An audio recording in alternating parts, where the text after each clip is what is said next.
It's interesting. Over the last 5 years, all my clients, 80% of them have been men.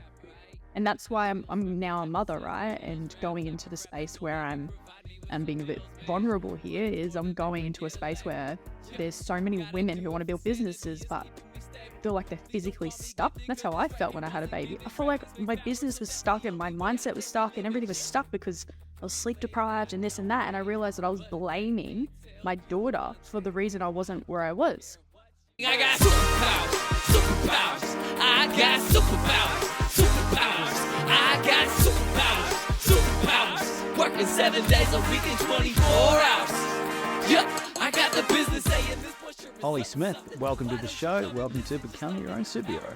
Thank you for having me. I'm so excited for this conversation.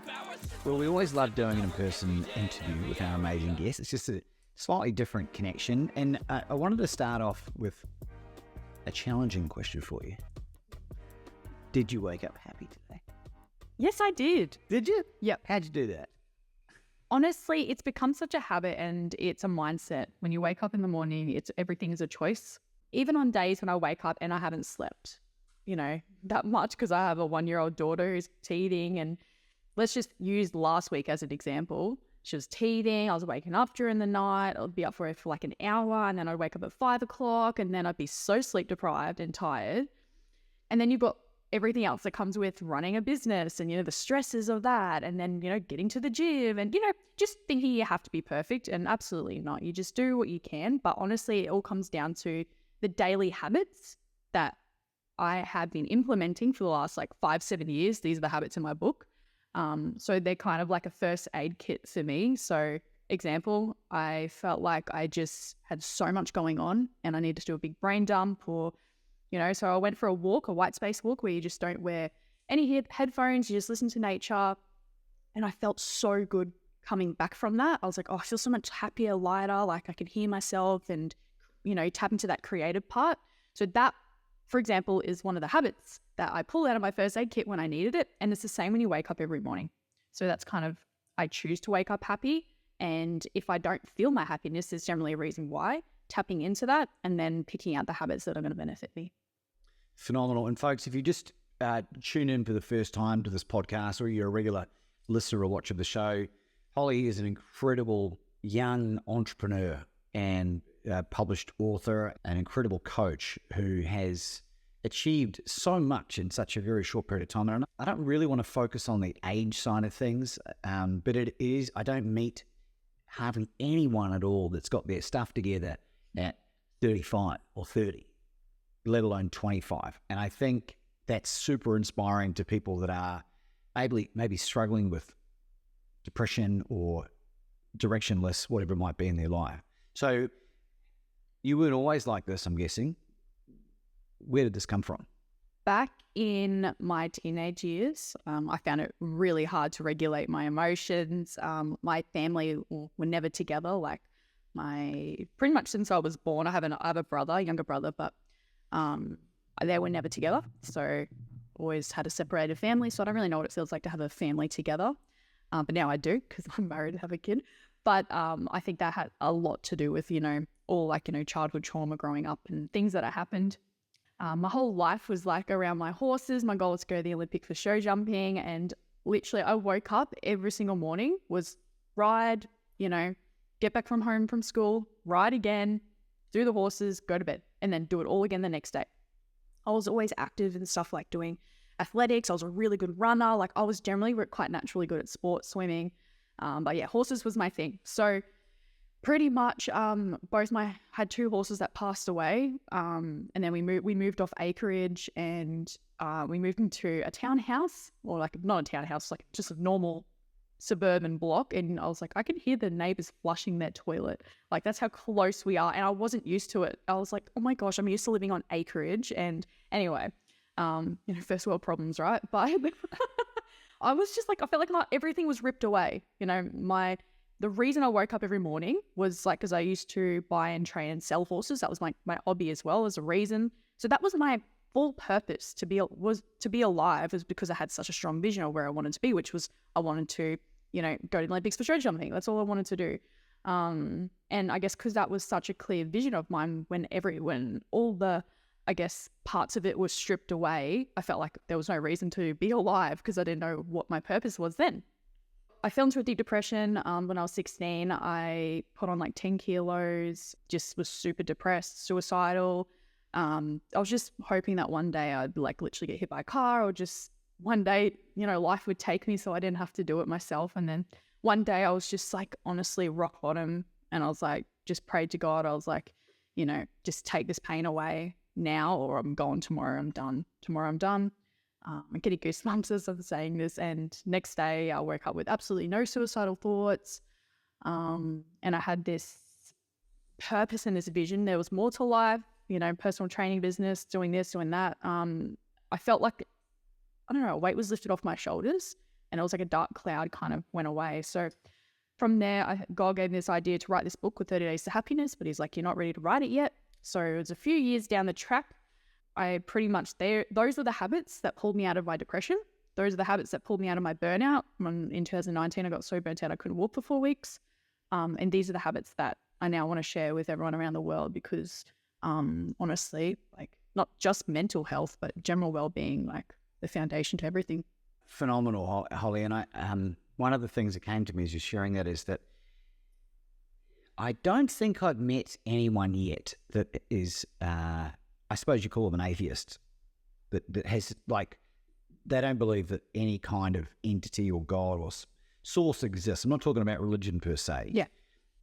But some of those people can be quite skeptical about, you've obviously got a relationship with God or source or whatever you want to call it.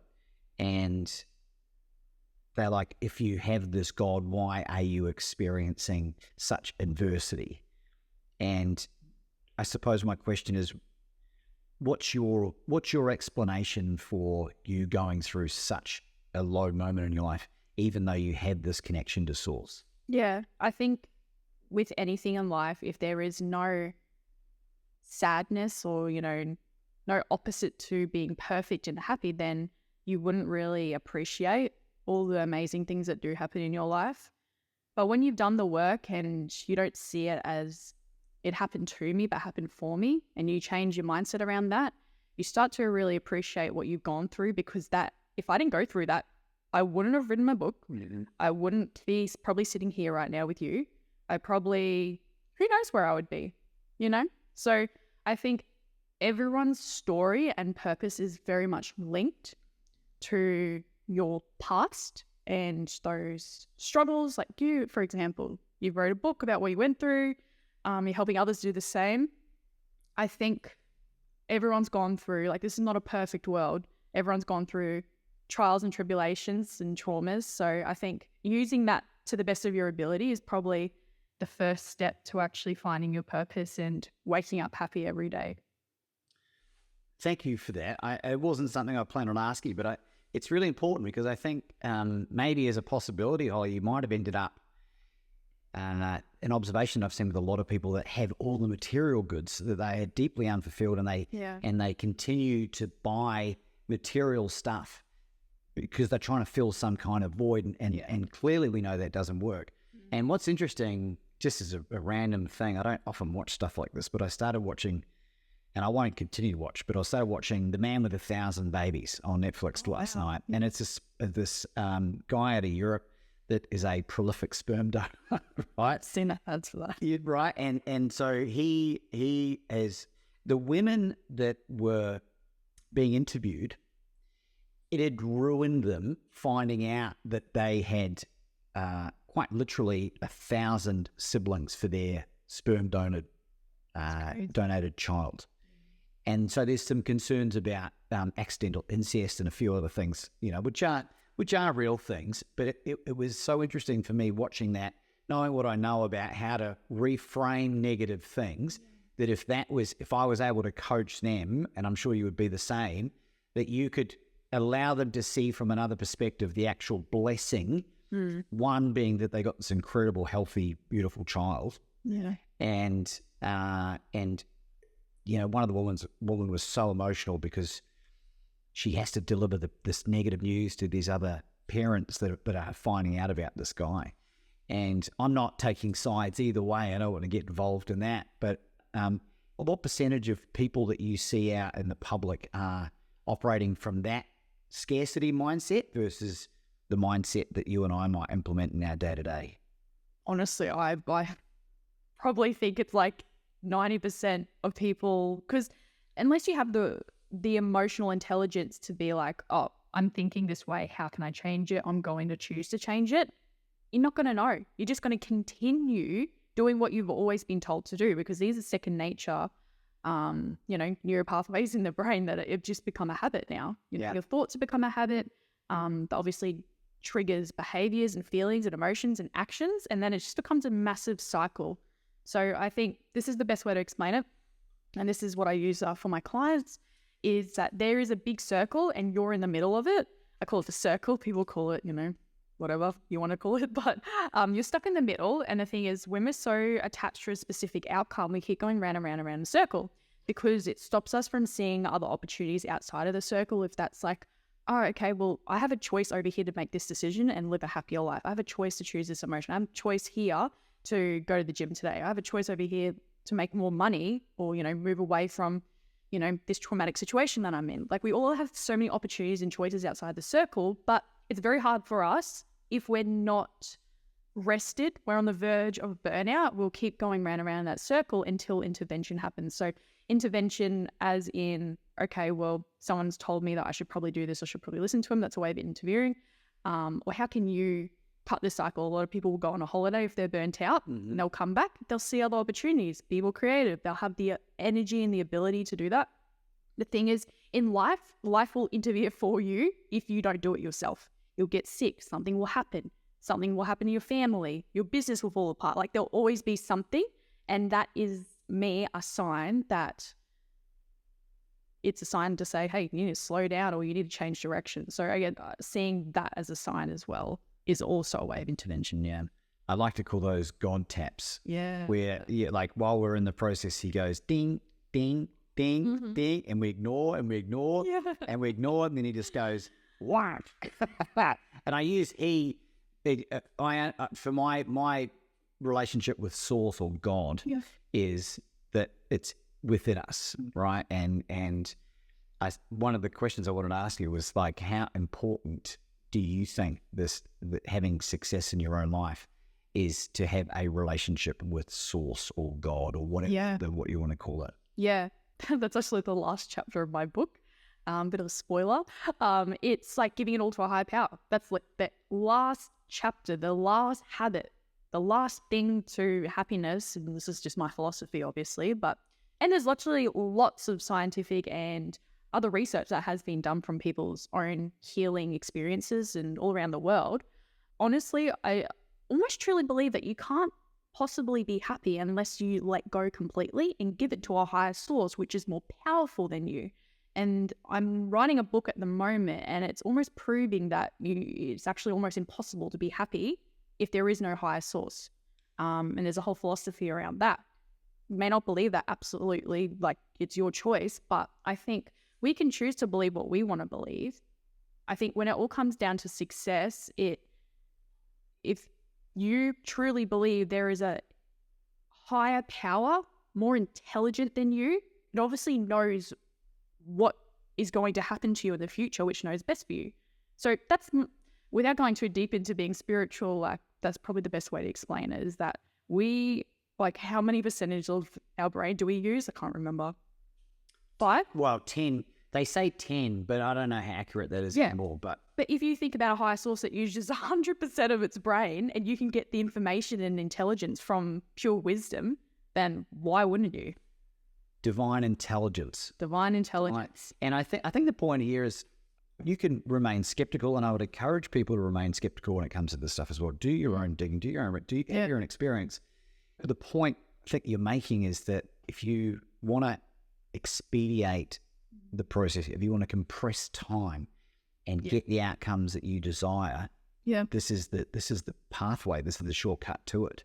And inevitably, in my observation and experience, people get to that point eventually. After they've hit rock bottom. Well, that's right. Exactly right. How many times has that happened? People have been addicted to drugs, or they've gotten out of prison. People have had on my podcast, literally they're like, it was God who saved me. And they can choose it to higher source, universe, whatever you choose. But there's no way that you can get out of rock bottom. Like, I mean, you can, obviously, people have, but it's really hard to get out of rock bottom just by yourself with absolutely no one around you to pull you back up. And it's only you and the divine source. You have no choice but to believe. You know, when you're at rock bottom, there is only hope. There's nothing else. And I'm not hating on people that don't have a connection to God or source. It's just an observation that, like, so many of those people they hold on to their whatever their core belief is about. There's no God, there's no other. It's just me. It's all fate. It's all chance. It's all these things. And for me, as a former professional degenerate gambler, like, I've seen too many mathematical miracles for it to be beyond any shadow of any doubt now. Like, chance does not play when you start to quantify the likelihood of one thing happening after another. And they start to compound the more I become present and kind of submit and go, all right, God, source, universe, whatever you want to call it, like, help me see what I need to see. Yeah. And my life gets better. And my ability to help people gets better. And the people that are in my close circle benefit from me doing my thing. This isn't something I've ever really gone into this level of depth on 220 plus episodes, by the way. So you're special. You're special, and I appreciate you sharing. What's the name of your podcast for starters? 30 Days to Happiness. 30 Days, and you can find that where all good podcasts are found. Yep. Go check it out. Go subscribe. Holly's had some incredible people on that, and there will be continued to be some more amazing people in the future as well. Have you got a dream guest that you want to have on the show? Ed Millett. Ed Millett. Yep. I really look up to him. I think he's really inspiring, and I'm a big fan of Ed Millett. If you haven't heard of his stuff, EDMYLETT as well. He's how would you describe Ed Millett and his coaching style? When he's interviewing people, like, he interviews them almost like he's known them forever. He gives up so much. Like, he's just such a kind person. When I first started listening to him, or I saw him physically, I was like, oh, he's probably just like some, huge muscular dude. But you hear his voice and the way he talks and how he actually cares. It's completely different to a lot of other people who do podcasts. There's almost like a sense of peace in every single episode that I listen to. And you can tell that he's very intuitive with the way he speaks. I really like his values and what he stands for, and the way that he, creates a really beautiful environment for his guests. Is there anyone else that front of mind at the moment, Holly, that's you really inspiring, that you think other people might benefit from learning from? Bedros Keuilian. I do like his stuff. Like, he's a bit hardcore, kind of like opposite to Ed a little bit. Yeah. But I love how ruthless he is. He's so freaking funny. Yeah, honestly, I really like him. He's not for everybody, but I like him because he's like so straightforward, like to the point, get your ass up out of bed and do the work and you'll get the result kind of thing. He's not for everyone, but I really enjoy listening to him. G'day there, and pardon the interruption, it's Laban Ditchburn here, affectionately known as the world's best courage coach.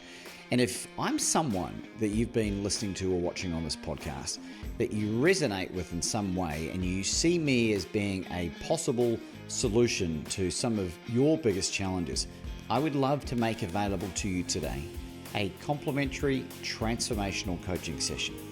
And I have limited space available. If this is something that resonates with you, go into the show notes or in the YouTube or the Rumble, find the scheduling link, book the time on your calendar, and let's get this started. Now, back to the show. And on that subject, how do you select the right person to coach and mentor yourself? Do you have a system that you use or some ideas? Yeah. So me coaching other people? No, you hiring someone. It's me hiring someone. Yeah. Yep, that's interesting. So I've fortunately been since 19 in a mastermind, which has led to another mastermind because you meet people along the way. And just quickly, what's a mastermind? So a mastermind is like where a group of people come together. Example is you have a challenge and every person can implement and help you create a solution to that challenge to help you grow your business, or if it's a health. There's so many different kind of masterminds, but if you think a really tight-knit community, not always tight-knit, sometimes there's very large masterminds, but I think a tight-knit of like 20 people is a really nice mastermind. So the first one I was a part of was called Coaches Cartel or Fitness Cartel, something like that. Yeah, it was so. It's not a drug cartel. Yeah, it was Chris Dufay. He's quite big now, so he did a really good job. Yeah, that was awesome. And I've met one of my best friends in that mastermind. I met my other really good friend Adrian, who was my LinkedIn coach. So we ended up leaving that, and we're still really good friends to this day. And that was like 7 years ago now. So we still talk every now and then, and he coaches me on LinkedIn and pretty much helped me build. So in 2019, I built a following of 65K on LinkedIn and a 6-figure business just on LinkedIn in 12 months. And I guess there was just a journey. And then I'm part of this. I met Christian Lawolski, which he's actually endorsed my book on the front. So he's a really... Who is he? Christian Lawolski, he's from Adelaide and he's done so many things. He's the most powerful person, physically, mentally, emotionally, like his resilience. Anyway, his purpose is like his saying of live on purpose. Been mentored by him for quite a few years now. And my mastermind, we go around Australia and get together every quarter and do our game plans. And honestly, it's like been a game changer. One of the reasons why a mastermind is very powerful, just for, if you haven't, if you think people that are entrepreneurs, that might join a BNI or some kind of networking group, it's typically a lot more like-minded people, and often there's a pretty significant premium to join financial investment as well. So there's the barrier of entry is a lot higher, and it quickens the know, like, and trust. So you're more likely to be able to do business and that kind of thing. And Napoleon Hill from Thinking Brokerage talks about the power of, I think it's 10 or 12 men in a mastermind is the equivalent. You learn more in 1 year than what you would in an entire lifetime. And I've got my own. I've been a part of a lot, and I can attest to that as well. Let's keep going on the selection process for a coach for you, like a one-on-one coach. Yeah. Right? Okay, so if I think one-on-one coach, I would want someone that is going to hold me accountable, because that's obviously a really important part, like part of what I do as well. I know I'm really good at holding myself accountable. That's why I'm good at what I do. But there's always something that is lacking when it comes to execution, and that's why people don't achieve their goals, because they've got all the strategy but no execution. So I think accountability and to execute is really important. Someone that aligns with my values. So if I think about my 4 top values, which is work ethic, authenticity, quality, and work ethic. Does it work ethic? Work ethic, quality, authenticity, and accountability. They're my 4 top. Memory. Memory. It's 5. Okay, so they're really the laws of the universe, right? Okay, so you got those, then what? Yep, so I've got my values. Obviously you have to click with the person. I'm very intuitive, so I can tell if someone's not for me. They're like, that's fine. And just on that, like, what kind of expectations do you have as a coaching client from your coach? What are the things that you hope you'll get from that experience? If I was being coached by somebody? Correct, yeah. Yeah, so I would hope an outcome. So a lot of the time people, like, for example, I joined a mastermind as soon as I had my baby, like over a year ago. And it was on my bucket list to do this person's mastermind. And it was awesome. Like, it was good, but just not, a lot of masterminds aren't made for first-time mums who don't have husbands working at home. Like, it was just so hard. I did take away a really good marketing system, good lead gen system, and it was awesome. Like, you always learn something from everyone. Yeah. But I would really, after that experience, I would want to work closely. I wouldn't want to be a part of a large mastermind where there's hundreds of people.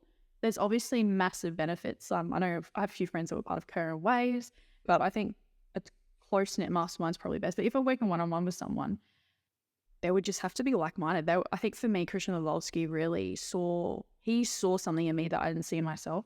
And I think that's what makes a really good coach, is that they can see something that you can't see in yourself. Like, he helped me create this book. He helped me launch this book. Like, he helped me get my purpose out there.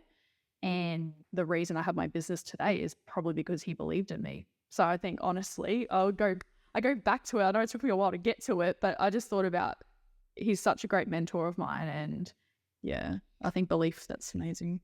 The reason I wanted to ask is, I think it's really important, and we haven't rehearsed any of these questions, by the way, so you're doing it all on your own, which is great. And I want to see your mechanisms for it, because A, I can learn from that, but B, more importantly, people that are listening to this and watching this may not have never hired a coach before.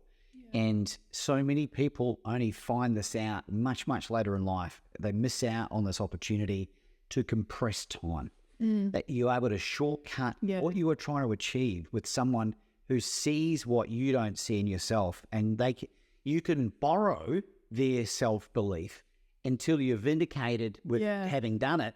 Then you can teach other people how to do it.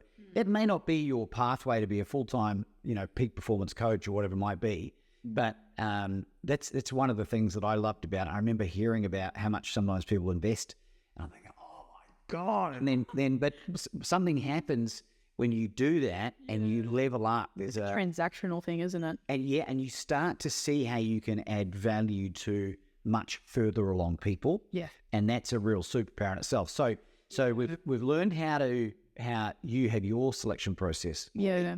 How do you select people that want to work with you? These are great questions. Like, I've never been asked these questions before on a podcast. So this is like so cool. I was also going to mention that I would never hire someone who hasn't already done what I want to do. Like, my belief in them wouldn't exist otherwise. And then I'd feel guilty, almost like giving money away to someone who hasn't done it before. So in the same way, I practice what I preach. I'm good at what I do, and I'm really good at accountability. Holding others accountable, holding myself accountable. I have good systems in place. So for me, I'm very selective with who I work with. So if someone's not a good fit and we don't merge, like, it's not going to be a good fit, and it's fine. But what I found is people have to really want to change, number one. If you don't really want to change, you're not going to show up. And that's it. People who pay attention. That's another thing, right? It's another form of accountability. And this is from working with quite ego-driven men in the past. Yeah, it doesn't work. But not to say that they're not ego-driven, because, for example, I've worked with a few like quite ego-driven men, but then after they worked with me, then they're completely different. Like, they're at peace. They're not like have to say that they're perfect at everything, like they're good at everything. They've got to be this, high up person. And I think they just take a step back and they're like, oh wow, like, it's okay to be relaxed and I don't have to be perfect all the time. And I think that also I can see in people as well, like if they've had a lot of like, trauma in the past because of their reactiveness to certain things. Trying to think of the word.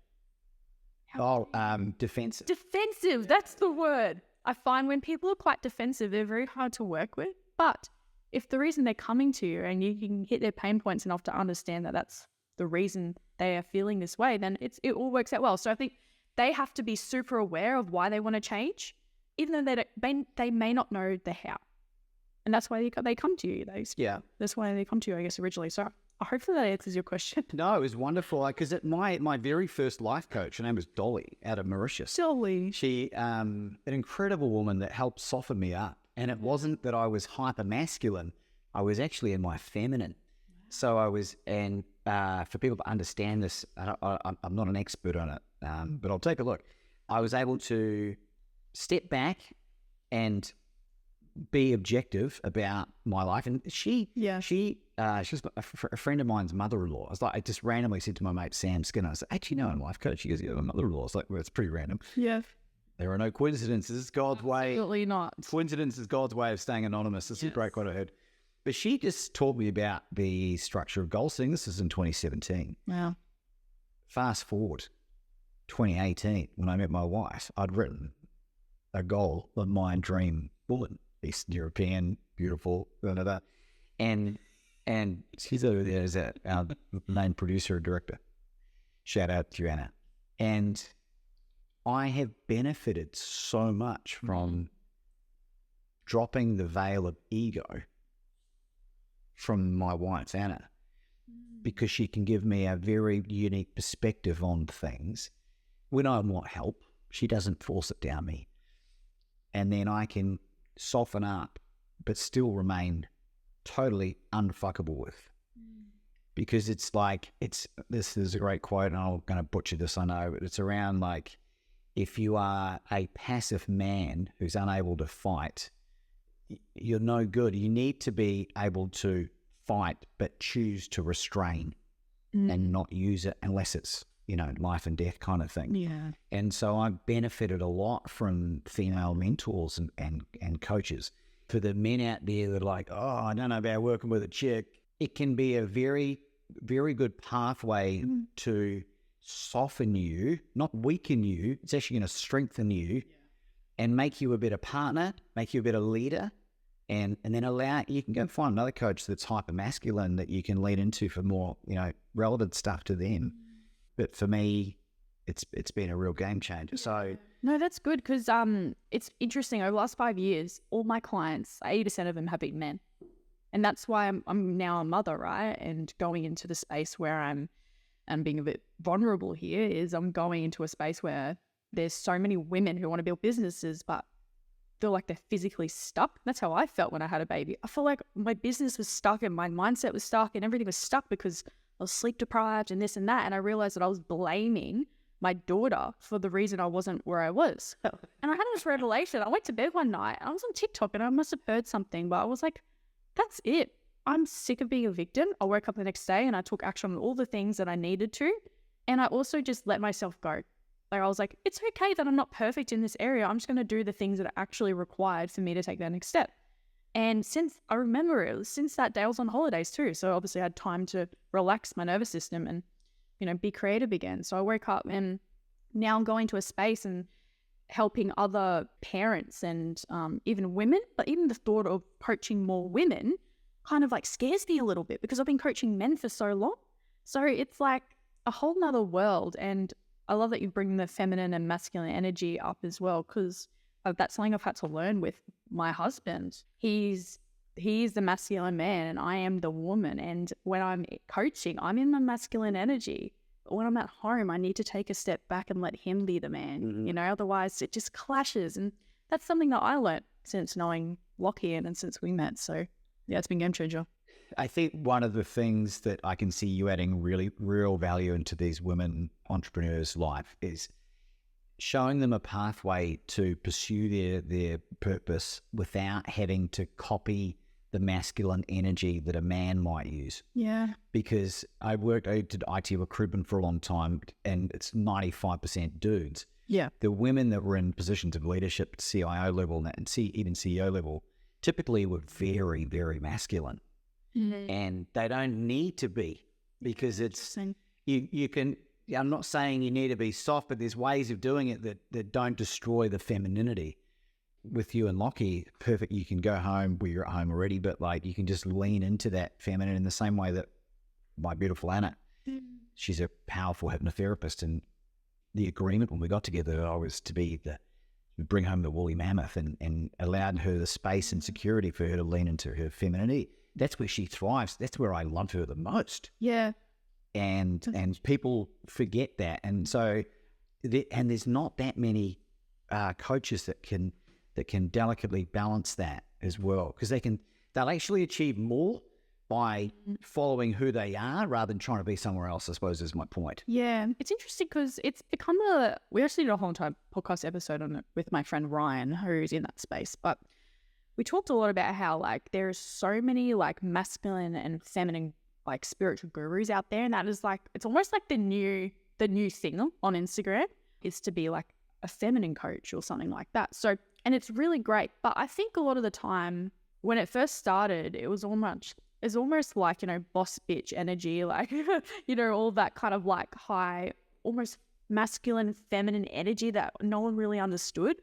Honestly, it's being really misinterpreted, to be honest, with what's on social media and what it actually really means. And that's the thing, like a lot of, like you were saying, like they don't have to follow all these gurus out there. Like, for example, the mastermind I signed up to, the lady who ran it, she's amazing. She's beautiful. She's like, honestly, extremely masculine energy oriented. Like she's not a mother yet. She has a large company and she's good at what she does. Cody Sanchez. It's actually Lauren Tickner. You know Lauren Tickner? I've heard the name, but I don't. Yeah, she's amazing at what she does, but she's not a mother. She travels the world. Like she's the complete opposite to me. And I think that's why it's really important, if we go back to picking the right coach for you, you've got to find someone that is in alignment with where you are, where you've been to, even if they are making more money than you. That was a massive lesson for me. If I'm unhappy and making $1 million, is that really worth it? You know what I mean? Like, that's probably the best way to put it. What's interesting to me is, and I heard this a while back, that the largest demographic of the most unhappy people, talking on the subject of happiness, are 45-plus-year-old single childless women who have prioritized their corporate career. And there is no, I'm not giving any grief to anyone that's done this, but unfortunately, we've been lied to about what people actually want. So this is the point. My whole philosophy in life is I just want to know the truth, Holly, so I can make a more informed decision. Because they get to 45 and because of societal feedback, they're like, I'm never going to have a baby. It's much harder to find a partner at that age, especially if you're unable to have kids. These are just the facts, right? It's not a judgment.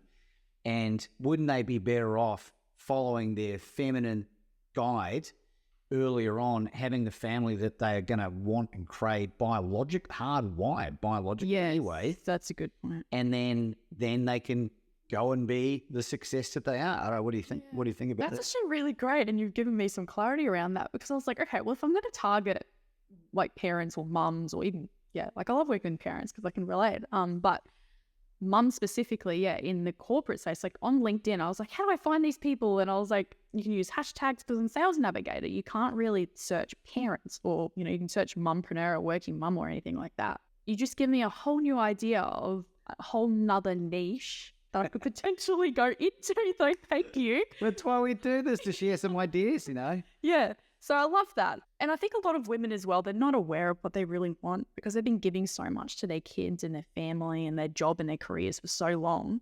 They're like, now what? I haven't done anything for myself in such a long time that it's really foreign to them maybe. Mm-hmm. I think intervention into the divine purpose is a key component to that. Well, how much more effective is a mother who is prioritizing her own needs first than someone who martyrs themselves out to their... And again, none of this is a judgment, because mums are doing it. I've been babysitting a 10 and 8 and a 5-year-old with Anna. Like, from 0, we've got no kids yet. We're working on it furiously. But what a whirlwind that is. Oh, yeah. They've got a newfound respect for Leah, their mum, who's incredible. However, there's parts, like if they were my children, because of what I've learned now, I would have been very different 20 years ago. I need to prioritize Laban time in order for me to be a better parent or uncle or whatever. I think there's a huge untapped market with mums that are really in some kind of victim mode, I think you'd call it. Yeah. Not knowing it. Yeah, and it becomes a habit. Like, it became a habit for me to be in victim mode for the first 6 months. Like, the first 6 months postpartum is like rough. Actually, it was just rough, because your hormones all over the place. You're sleep deprived. You're not thinking properly. Like, you're still trying to be perfect and look after the household, and still have a relationship with your partner or husband. And it's a lot. It's a lot of pressure. So you will automatically, when you're sleep deprived, slip into a victim mentality. Anyone who is listening to this and you feel like that, it's honestly, do whatever it takes to get rest and peace with yourself so you can think clearly to go to the next step. So if you think, I've got to find my purpose, despite the chaos, you're just going to probably fall into what you think you should do rather than what you want to do, what you have been called here to do. Yeah, but if you're in a place where you physically, I only work 2 days a week and they're pretty much all booked with meetings. I'm like, okay, well, how can I go to the dentist with Jasmine? My daughter, there's not enough time in the week sometimes. So I was like, okay, well, I'm just going to have to go on a Sunday afternoon to go get a massage and get my nails done and just let Lockie look after her. It's just do whatever it takes, right? To put yourself as a priority. Otherwise, it's just going to be a habit and you're just going to keep saying, oh, I have no time. I can't do this. It's not possible. It is possible. You're just stuck in that mindset. I mean, even the effort that you expended to get a babysitter to come today, because it's the middle of the day on a Monday, and I know a disproportionate number of mothers that would never prioritize themselves. They would never be available, and so they would miss out on an opportunity to share a message to a much larger audience. And I think when you look at it from a selflessness point of view, it's not selfish.